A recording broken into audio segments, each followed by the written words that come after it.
자, 낮아진 신분에 의한 성취 좀 보도록 하겠습니다.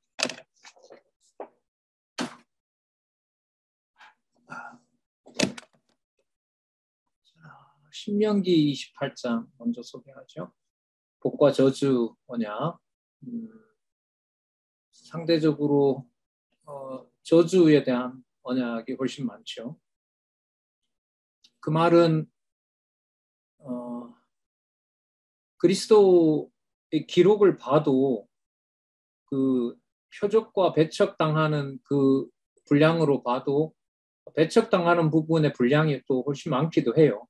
상대적으로 보면. 그러니까 이런 것 같아요. 배척을 당하면 당할수록 거기서 이제 우리하고 완전히 차이가 나는 거죠. 인간의 경우하고. 배척을 당하면 당할수록 그리스도 머릿속에는 이게 아버지가 정하신 뜻이다라는 게 너무너무 선명해지는 거예요. 뭘 당하면 당할수록? 배척을 당하면 당할수록. 그래서 표적을 보인 만큼 인정받는 것이 아니라 뭘 당하도록 해요? 배척을 당하도록 하는 구조로 되어 있어요. 마가복음이. 그래서 이제 진짜 강조 많이 드린 것처럼 낮은 자리로 가는, 우리가 예수님처럼 낮은 자리로 가야 됩니다라는 말은 마가복음의 주제를 근본적으로 뒤집는 거라는 거죠. 자, 그래서 마가복음의 배척과 표적과 배척 그 구조를 좀 한번 유념을 더 하시기 바라고요. 역대하 3장 17절부터 21절 아까 설명을 했죠. 여기서는 아까 그 설명이 좀 적용이 될 것 같아요. 아까 부분도 그런 건데 다윗 왕조의 그 보호, 다윗 왕조의 계승이죠. 정확하게 말하면 안에 들어오면 이제 역대하가 다윗 왕조의 보호고요. 수립과 보호 이렇게 되어 있는데 이 계승에서 다윗 왕조의 계승은 결국 그리스도가 이스라엘의 왕 되시는 사건이잖아요. 그러니까 시드기야 왕이 그렇게 수치를 당하는 이 사건이 누구의 아들임을 확인하는 사건이 되죠. 여호와의 아들, 아버지의 아들이 되는 걸 확증해 주는 사건이 되는 겁니다. 그러니까 역대기 주제가 뭐죠? 아까 말씀드렸죠. 다윗 왕조의 뭐라는 거예요? 계승이라는 거잖아요. 어디에 분명히 잡혀갔는데, 바벨론에 잡혀갔는데. 그럼 이게 잡혀갔는데 잘 들어보세요. 자손이 보호되는 거기 때문에 여호와의 이름이 보존된다는 말일까요? 아니면 여호와의 이름을 여호와께서 보호하신다라는 말이 되는 걸까요? 1번, 2번. 2번. 왜냐하면 코앞에 성전 기명들이 있어도 여호와를 섬기는 일체 행위를 할 수가 있어요, 없어요? 할 수 없죠. 느부갓네살 왕이 내주지도 않았고 적어도 몇 년을 기다려야 돼요. 그렇게 뭔가를 하고 싶어도 70년 기다려야 돼요. 누가 나타날 때까지? 호레스가 나타날 때까지. 그러면 몸은 여호와의 백성이지만 하는 행위로 보면 전혀 누구 백성이 아니에요. 여호와의 백성이 아니죠. 느부갓네살의 종노릇을 한 거니까. 그럼 여기에서 여호와의 이름을 약속대로 이루시는 여호와의 이름을 누가 보존하는 것은 아니다라는 게 선명해집니까? 언약 자손들이 하는 것은 아니다라는 게 분명해져요. 그러면 그리스도가 낮은 자리에 간 것은 인간으로서 한 걸까요? 오직 하나님의 아들만 할 수 있는 일을 그분이 한 걸까요? 후자인 거예요. 그래서 아들이심으로 뭐 하시는 분이다? 낮은 분이다. 이게 되는 거예요. 무엇 때문에 이런 말씀을 드려요? 역대하 36장 17절에서부터 21장과 역대하 전체 주제를 사용을 해야 되기 때문에. 그러니까 여러분 뭐와 뭐가 같이 가는 거죠? 이런 경우에 구조의 의미 분석 주제가 중요해요, 안 해요? 매우 중요하죠. 이걸 놓치게 되면 낮은 신분에서 단지 예수님은 뭐 하신 분이다? 낮아지셨다라는 말밖에 못해요. 그러면 여호와 계시가 힘을 못 받아요. 뭐가 나와줘야 되냐면 아까 역대기 배경을 잠시 가지고 여호와의 이름을 언약 자손이 손도 못 대게 하지만 누구 이름을 보존을 하신다? 여호와 자기 이름을 보호하신다. 그리고 선지서에서 그런 말씀 많이 했었죠. 나 외에 다른 신을 두지 말라는 계명을 누가 관리하신다? 여호와가 하신다라는 우리 선지서에서 많이 확인했잖아요.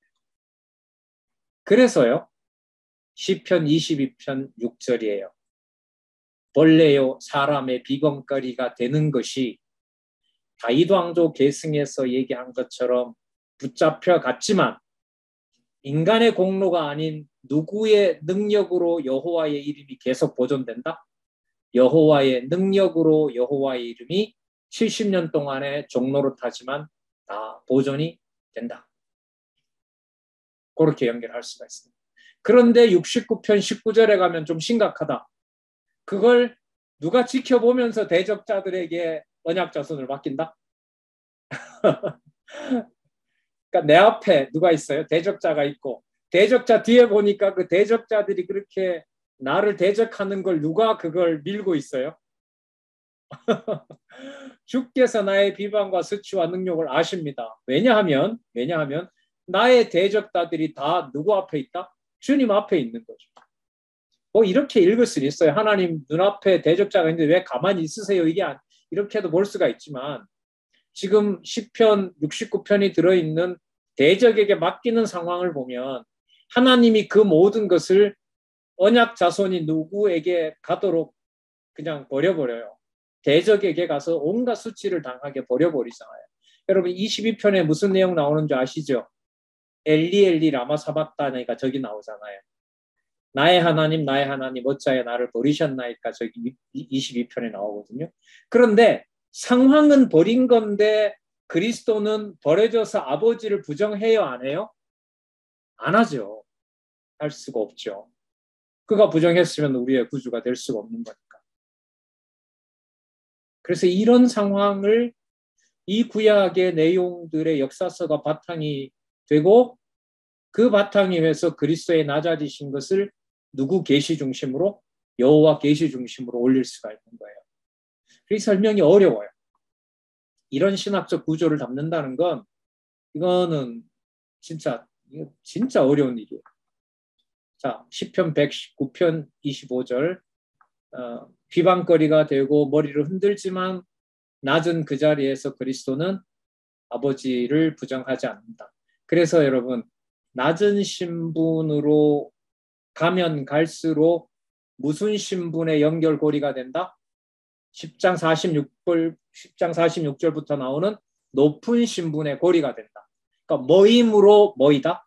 낮은 신분이 될 수 있는 분이므로 그가 아버지 우편에 앉으실 수 있는 무슨 신분이다? 높으신 분이다. 이렇게 연결돼요. 그럼 그리스도의 교회를 하나님이 어떻게 해서 높일까요? 인간적인 어떤 것을 절대로 허용하지 않으면서 그리스도가 머리 대신 완벽한 교회로 만드시는 거죠, 하나님께서. 그래서 고린도 교회처럼 무장할 때는 옥에다가 지도자를 넣어버리고 투쟁할 때는 히브리서에 나와 있는 대로 야고보서에 있는 대로 땅굴에 토굴에 집어넣는 방법으로 승리할 때는 승리를 그냥 주는 것이 아니라 요한계시록 1장부터 18장까지가 전부 무슨 내용이죠? 죽임 당하는 거예요. 짐승 권세와 음료 권세에게. 겨우 19장에 가서 이제 18장에 가서 바벨론 무너졌다 그러고 19장, 20장, 21장에 가서야 승리가 나온단 말이에요. 그러면 이게 방식이 어디에 맞추는 거예요? 여호와의 이름을 부르게 하는 최적의 방법을 하나님께서 준비하시는 거죠. 그리고 그 생각의 구조는 기록한 진리의 말씀으로 따라가지 않으면은 어떤 경우에라도 그 말씀이 믿어질 수가 없다는 걸 우리는 서구 신학 500년 역사에서 봤잖아요.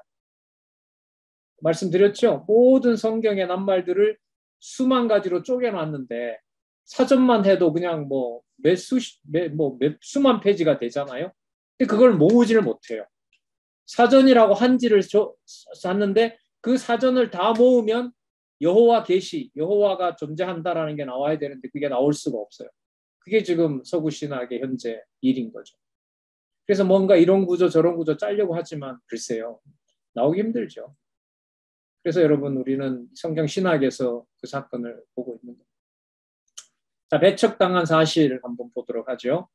열왕기상 17장 2절에서 7절은 엘리야가 배척당하도록 하는 근거입니다. 그 왕상 17장 몇 절을 보시냐 하면 쭉 읽어볼게요. 여호와의 말씀이 엘리야에게 임하여 이르시되 너는 여기서 떠나 동쪽으로 가서 요단 앞 그린 시냇가에 숨는다는 게 뭐 한다는 거죠? 피신시키는 거죠. 도망가는 신세가 된다는 거죠. 시냇물을 마시라. 그 시냇물을 마시라. 내가 까마귀들에게 명령하여 거기서 너를 먹이게 하리라. 그러면 뭐 하게 하고 숨어서 하나님이 주지 않으면 굶어 죽어야 되는 상황으로 하나님께서 뭐 합니까? 아합에게 쫓기고 이세벨에게 쫓겨서 도망다니게 하는 거죠. 그래서 그리스도도 그 막 돌을 들어 치려고 할 때 도망가고 하는 내용이 나오잖아요. 그럼 이거는 두 가지 다 나오네요. 선지자임으로 뭘 당하게 한 것처럼 배척 당하게 한 것처럼 그러면 열왕기의 선지자를 누구의 사람으로 소개합니까? 하나님의 사람. 맞죠? 엘리야, 엘리사를 하나님의 사람. 그러면 말을 이렇게 만들어 볼게요. 하나님의 사람이므로 하나님께서 관리하셔서 하나님께서 멸시를 당하고 도망가게 하면서 하나님 하시는 일을 보게 한다. 그 하나님 하게 하시는 일은 북쪽 이스라엘이 어떻게 되는 거? 망하게 되는. 이탈 왕조가 멸망하게 되는 것을 하나님이 보게 하신다. 이사야 49장 7절요. 아까 살펴봤었죠. 하나님께서 이스라엘의 거룩하시니 신실하신 여호와 그가 너를 택하였습니다. 뭐 하면 할수록 멸시당하고 미움받고 관원들에게 지배받으면 받을수록 여호와가 택하였다는 것 깨닫게 한다는 거죠. 보여준다는 거죠. 그러니까 반드시 뭐 해야 돼요? 배척당해야 돼요. 낮은 신분이어야 돼요. 자, 이사야 53장 3절 아까 살펴봤고요. 예레미야 11장 21절 여호와께서 아나도 사람들에 대하여 같이 말씀하시되 그들이 내 생명을 빼앗으려고 찾아 이르기를 너는 여호와의 이름으로 예언하지 말라. 두렵건대 우리 손에 죽을 까노라. 아나도 사람들은 고향 사람들이죠. 예수님 고향에서 뭐 하십니까? 배척당하시죠. 그게 그럴 것에 대한 예표로서의 모형과 그림자라는 거 확인할 수 있습니다. 이렇게 배척당하는 사실은 누구이기 때문에 그래요? 하나님의 사람이기 때문에 그렇게 한 것처럼 하나님의 아들이기 때문에 그런 거예요. 그래서 6장 30절에서부터 56절 보면 무엇으로 신분을 드러내요? 6장 30절부터 무엇으로 신분을 드러내요? 표적으로 신분을 드러내시는 거죠. 누구이므로? 하나님의 아들이므로. 열왕기하 4장 42절에서 44절 이거는 보리떡 20개와 채소를 가지고 100명을 먹이시는 사건. 이거 5병이요 7병이요 사건 내용이죠. 그 다음에 열왕기하 2장 8절 엘리야가 겉옷을 가지고 물을 치니까 갈라져서 엘리사랑 같이 건다는 거. 그 다음에 엘리사가 승천하고 엘리야의 몸에서 떨어진 겉옷을 가지고 물을 치니까 갈라지는 사건. 그리고 열왕기하 4장 32절에서부터 35절에 보면 참 기괴한 방법으로 하는데 엘리사가 죽은 아이 살리는 건데요. 제가 만약에 권사님 손녀가 죽었는데 6살 된 손녀가 죽었는데 제가 가서 입을 입에다 대고 코를 코에다 대고 눈을 눈에다 대고 손을 손에다 대고 개 위에 올라가서 이러면 여러분 가만히 있어요? 좀 미친놈이라 그래요?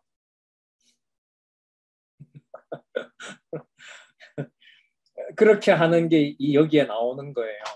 그러니까 이 말이 뭐냐 하면 하나님의 능력을 그대로 그 어떻게 보면 그야말로 생기를 불어넣는 일인데 그 일을 누가 그 사건을 감당을 못해요? 그 위대한 사역을 인간이 감당을 못한다는 거죠. 그러니까 뭐 할 수밖에 없어요. 하나님의 이름이 이렇게 높아지는 이 사건을 사람이 보고 그냥 아멘하고 받아들일 수 있다는 게 아닌 거예요. 이게. 이걸 이렇게 지금 이 사건까지 들어놨습니다. 자, 계속 보겠습니다. 그리고 나아만 고친 사건 잘 아시죠? 자, 이건 이제 문둥병 고치는 사건하고 관계가 되고요.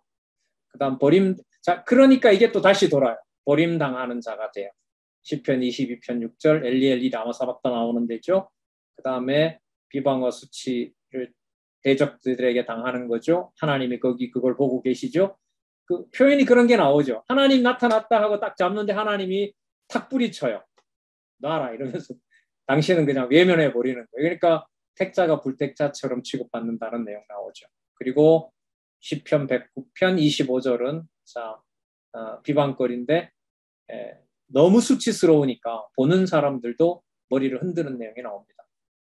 그리고 이사야서에는 이게 회복 사메신과 관련해서 이방 왕인 고레스가 이방 왕 고레스라는 말은요. 누가 손댈 수 있는 왕이 아니라는 거예요. 유대인의 틀 속에 들어오는 왕이 아니라는 거예요. 그러니까 왕 되는 사건부터가 벌써 메시아로 삼는 것 자체가 유대인들이 보면 납득이 돼요, 안 돼요? 안 된다는 것, 안 된다는 거죠. 다윗의 전통이 아닌데, 다윗 왕가가 아닌데 어떻게 왕으로 받아들이겠어요? 그런데 그를 53장 3절에 가면 다윗의 가문도 아닌데 다윗보다가 더 완벽하게 아버지의 뜻을 받고 배반하지 않고 그 뜻을 그대로 받아들이는 자라는 거죠. 그게 뭐 강론했지만 고레스를 두고 하는 얘기는 아닌 거죠. 그야말로 유대인의 그 어떤 감정이나 유대인의 그 이해하는 다윗 왕이라는 틀에서 들어올 수 없는 왕. 그 들어올 수 없으니까 어떻게 돼요? 잘 생각해 보세요.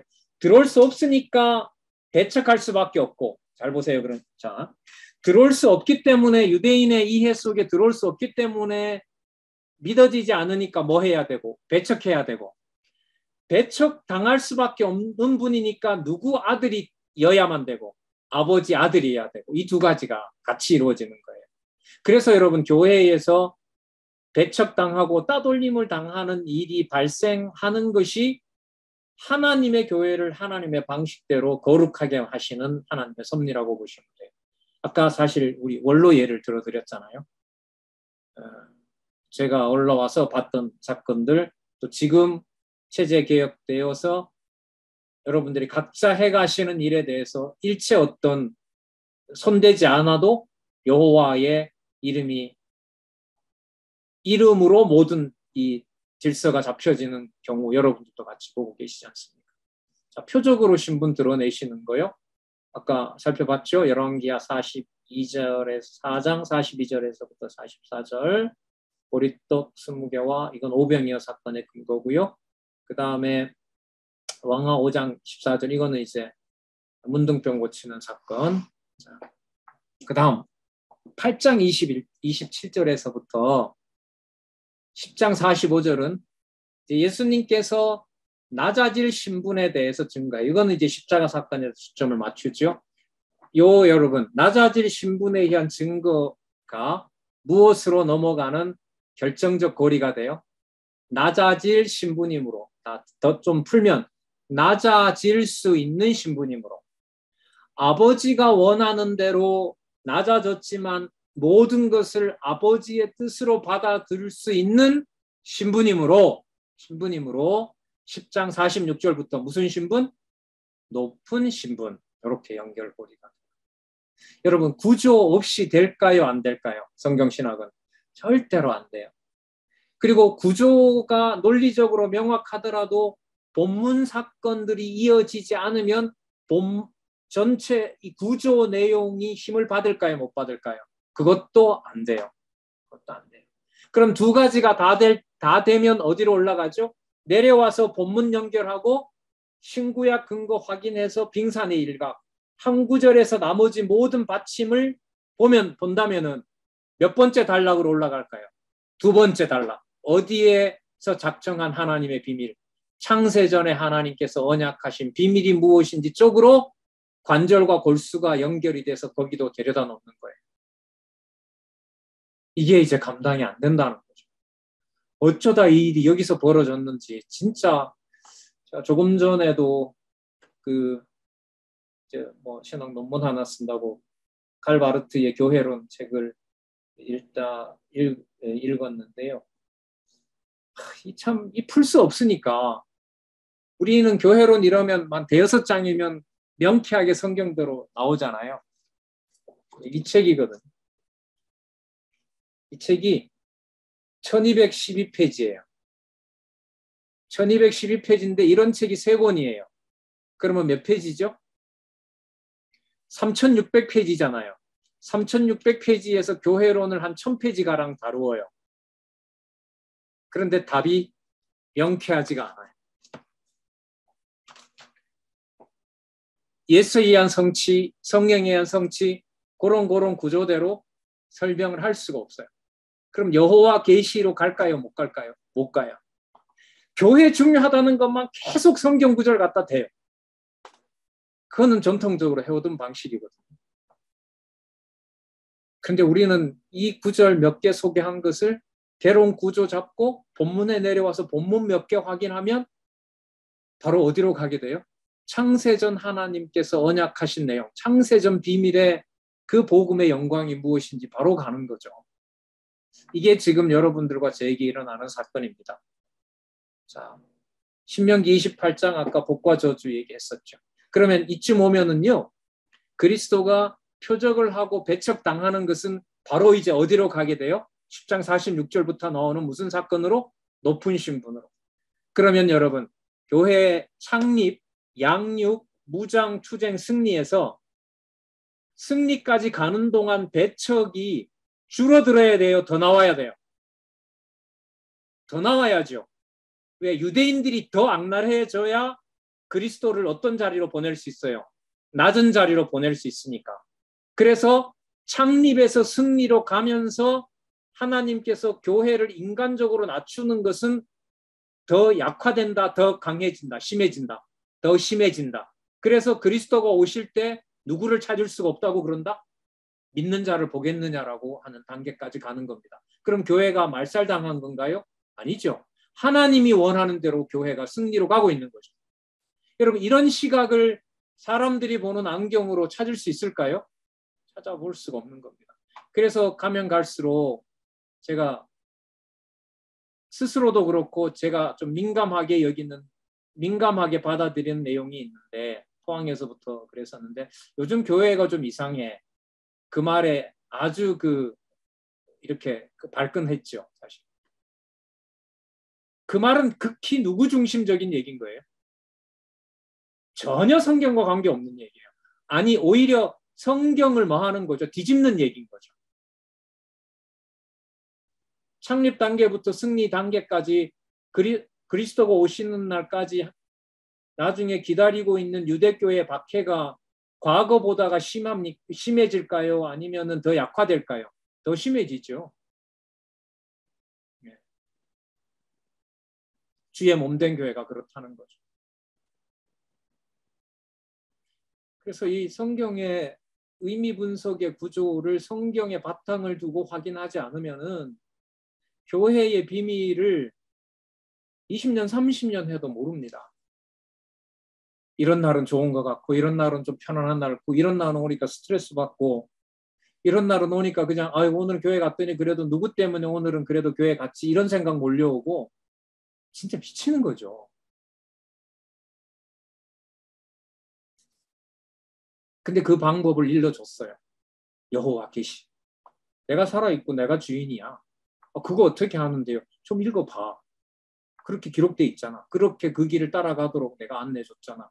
이게 여러분 일용할 양식으로 주시는 거죠. 자, 그리고 8장 27절에서부터 9장 37절 버림받을 사실 알려줍니다. 시편 22편 6절, 시편 69편 19절, 109편 25절 잠깐 다 설명했고요. 이사야 49장 17절, 그 다음 이사야 53장 3절 거의 낮은 신분에 의한 성취해서 그 논리도 그대로 가고 있는 겁니다. 버림받은 사실이 시편에만 나올까요? 욥 시편, 잠언, 전도, 아가서에도 다 나올까요? 다 나오죠. 이건 그러니까 공부 방법을 안내해주고 있는 겁니다.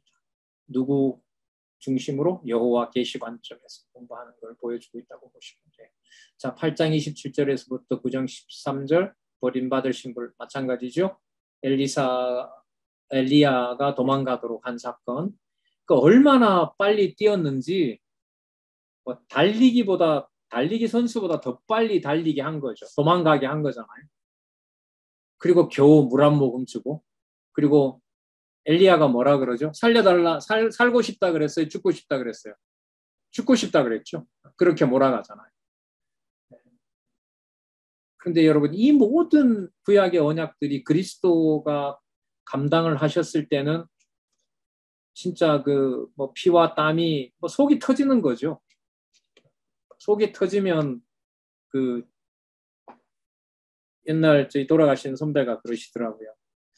결혼하고 아기를 낳았는데 시집살이가 너무 힘이 들어가지고 저녁에 아기를 안고 젖을 먹이는데 이게 터져서 모유에 피가 섞여 나오더래요. 그 선배 얘기가. 그 얘기를 해주시더라고요. 돌아가셨는데 제가 그때 이제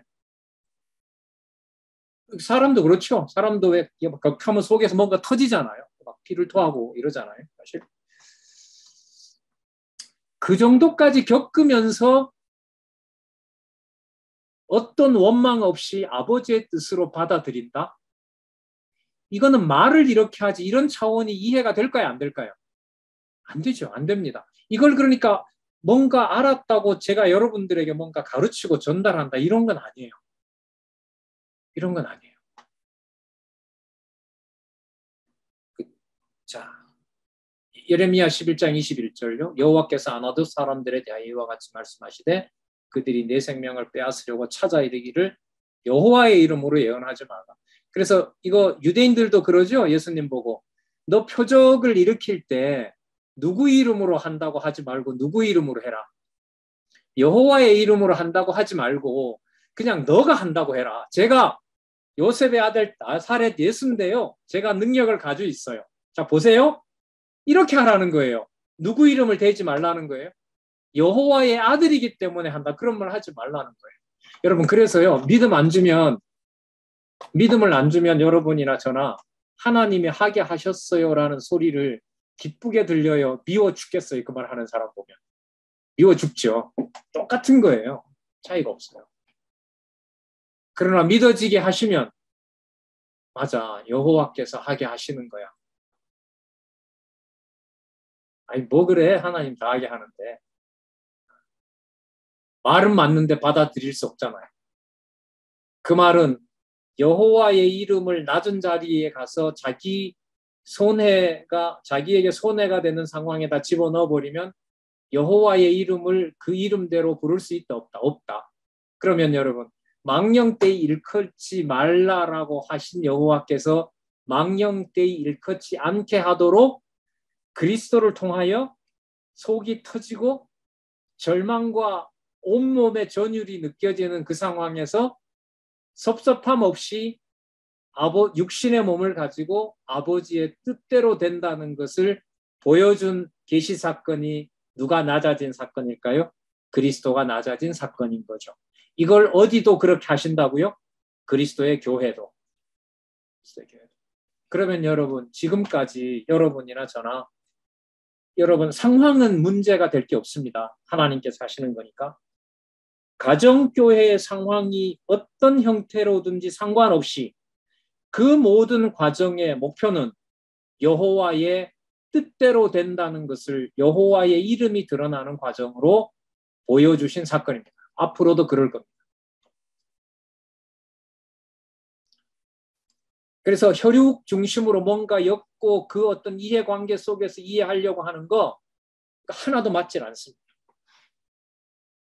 그 부분에 대한 좀 더 고민과 그런 시간들이 좀 더 필요하고요. 요즘 누가복음 강의하는데 내일 아마 누가복음 마칠 것 같은데 그리스도가 불화시키러 왔다 그러잖아요. 불화시키면 다 깨놓는 거냐? 아니죠.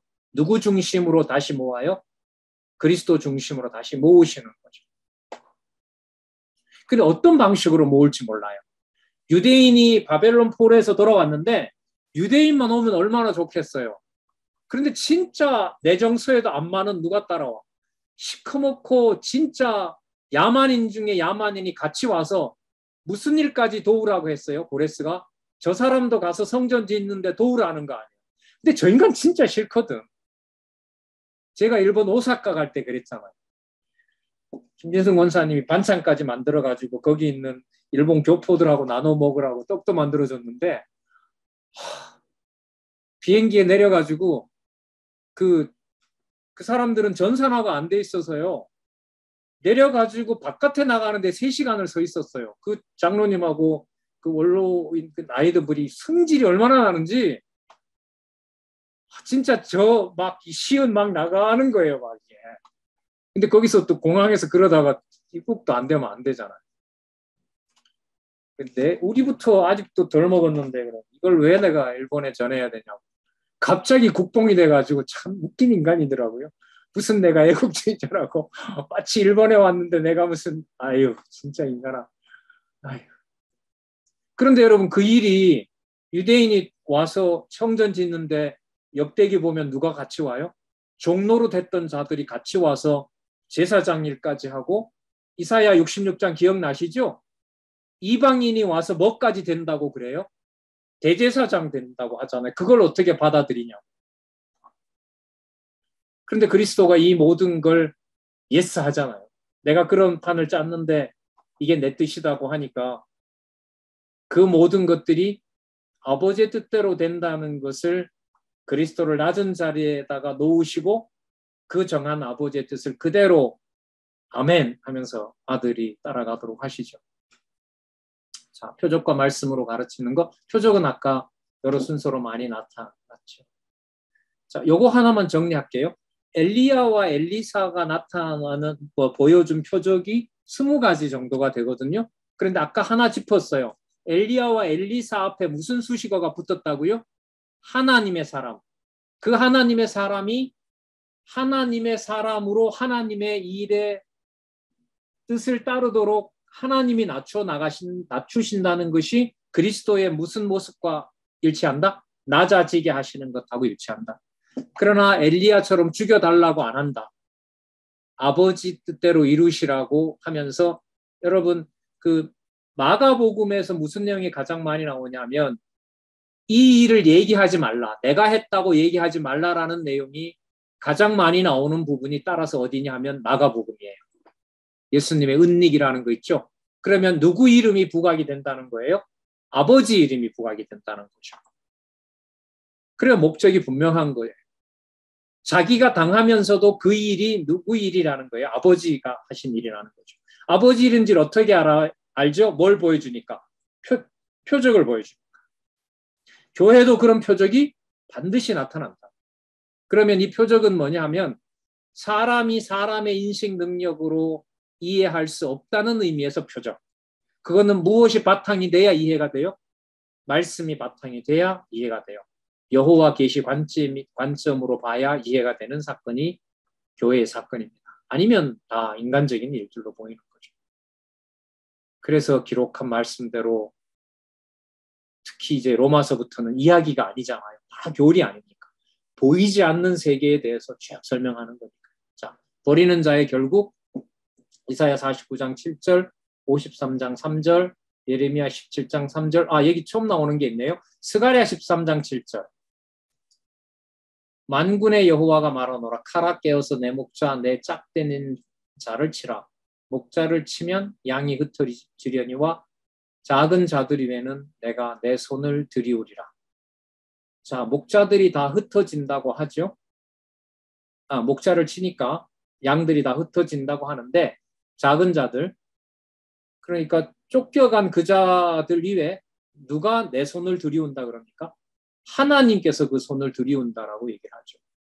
자, 버리는 자의 결국은 예수님께서 가룟 유다 경우에는 차라리 태어나지 않을 편 좋았다 했다는 거죠. 그러니까 하나님의 뜻이 이루어지면서 그리스도를 배척하는 자에 대해서 하나님이 뭐 하시는 거죠? 심판하신다는 거죠.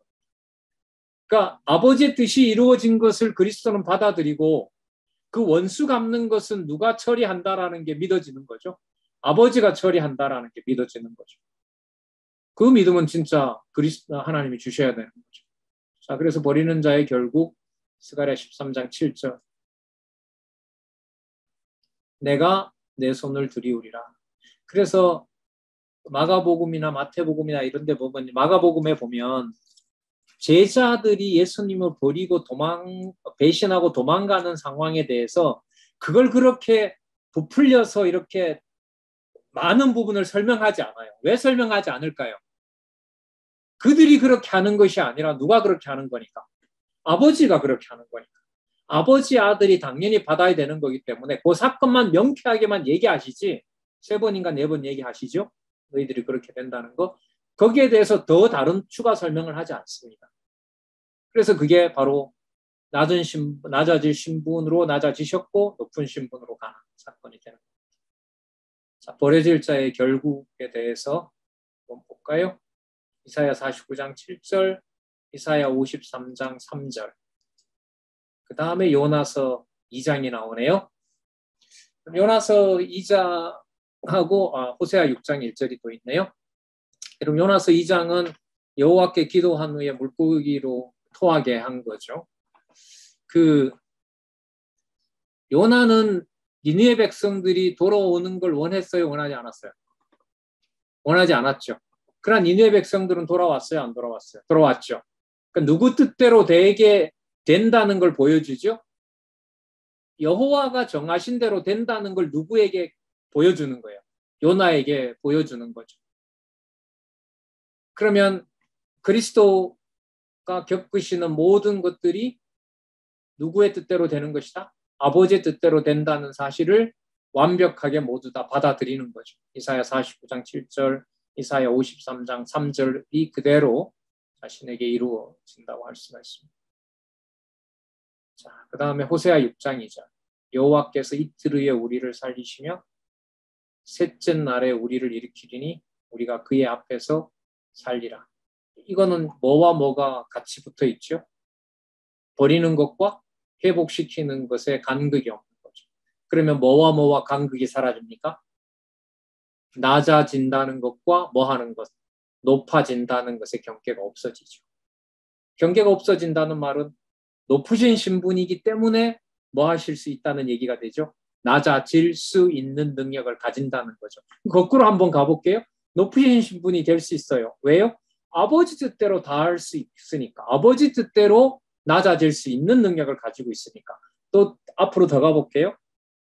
아버지 뜻대로 낮아질 수 있는 것은 누구 아들이니까? 아버지 아들이니까. 그러니까 아들 신분이므로 뭐 하실 수 있고 아버지 뜻대로 낮아질 수가 있고 아버지 뜻대로 낮아졌으니까 말씀하신 대로 낮은 자가 높은 자가 된다고 했으니까 아버지 우편에 가서 앉으실 수 있는 분이 되시는 거고 16장 19절 이렇게 해서 아까 좀 말씀드렸지만은 마가복음 6장에서부터 10장 45절까지 7223페이지 한번 보시면은 창세기 3장 10절, 창세기 9장 20절 한번 쭉 나오죠. 그렇게 해서 이 공부 방법론을 여기서 거의 결정을 짓고 있습니다. 전체 다 나온다는 거. 그래서 아까 빙산의 일각이라고 말씀드렸던 거. 한 장 한 절이 성경 전체의 뒷받침을 놓는데 어느 방향으로 가도록 설명을 하고 있다? 누구 중심으로? 여호와 계시 중심으로 가도록 하고 있다. 그래서 두 번째 단락 창세전에 여호와께서 언약하신 대로 하나님께서 창세전에 작정하신 영원한 뜻에 따라 언약하신 말씀의 바탕을 준다는 것과 성경 본문의 연결이 떨어진다 안 떨어진다? 절대로 떨어지면 안 된다. 그 매개를 시켜주는 부분이 어디다? 세 번째 단락이다. 7223페이지 창세기 3장 10절, 창세기 9장 20절, 21절이죠. 창세기 9장 21절. 다음 창세기 12장 15절, 출애굽기 1장 1절에서 14절, 신명기 28장, 역대하 36장 17절에서 20, 역대하 아까 맥락 얘기했고요. 시편 22편 6절, 69편 19절, 109편 25절 이것도 구조를 가지고 설명했고요. 이사야 49장 7절, 이사야 53장 3절 이것도 구조를 가지고 설명했고요. 자,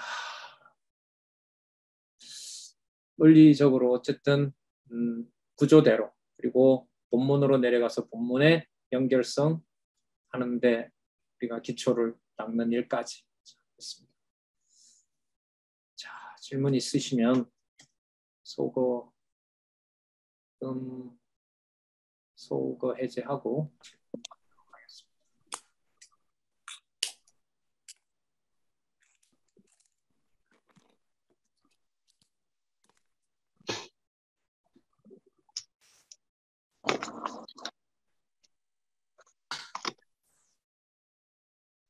날이 더워져서 그러셨는지 오늘은 하품하는 분이 이제까지 수업 중에 가장 많았던 것 같습니다.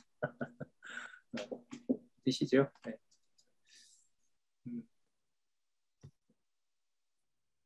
없습니까?